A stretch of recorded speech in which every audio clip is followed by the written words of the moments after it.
அதே நேரத்தில் முதலமைச்சர் சொல்றாரு, என்ன சொல்றாருன்னா, தொடர்ந்து அமைச்சர்களும் அதிகாரிகளும் தொடர்ந்து ஆய்வு மேற்கொண்டு வந்துட்டு இருக்காங்க.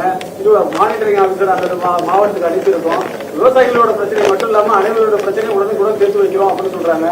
நீங்க எதிர்கட்சி தலைவராக இருக்கிறதால இந்த குற்றச்சாட்டு வைக்கிறாங்கன்னு சொல்லியிருக்காரு. எப்படி பாக்குறீங்க? நான் சொல்றது வேண்டாம், அவர் சொல்றது வேண்டாம். நீங்க எல்லாம் பாத்தீங்கல்ல, இதுக்கு என்ன பதில் சொல்றீங்க சொல்லுங்க. நீங்க ஊடக நம்பர்களும் பத்திரிகை நம்பர்களும் நேரடியா என்னோட வந்தீங்களா இல்லையா? பாத்தீங்கல்ல, அவர் கதற காட்சியெல்லாம் பாத்தீங்கல்ல, இதுக்கு என்ன பதில்?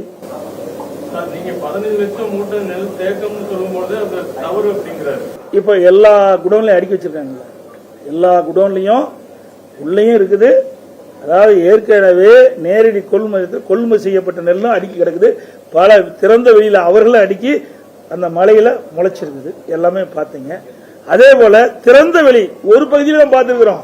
இந்த 3 மாவட்டத்திலையும் பாருங்க எவ்வளவு இருக்குன்னு. உற்பத்தி செய்யப்பட்டது இதுவரைக்கும் ஒரு 55% தான் இவர்கள் கொள்முதல் செஞ்சிருக்காங்க. 45% கொள்முதல் செய்யலீங்க, அங்கங்க கிடக்குது. இப்ப நம்ம ஒரு சில இடத்துல தான் பார்த்துட்டு வந்திருக்கிறோம். இந்த ஒரு சில இடத்துலயே எவ்வளவு எண்ணிக்கையுடைய மூட்டைகள்லாம் இருக்குதுன்னா முழுவதா கணக்கிட்டா எவ்வளவு இருக்கும்?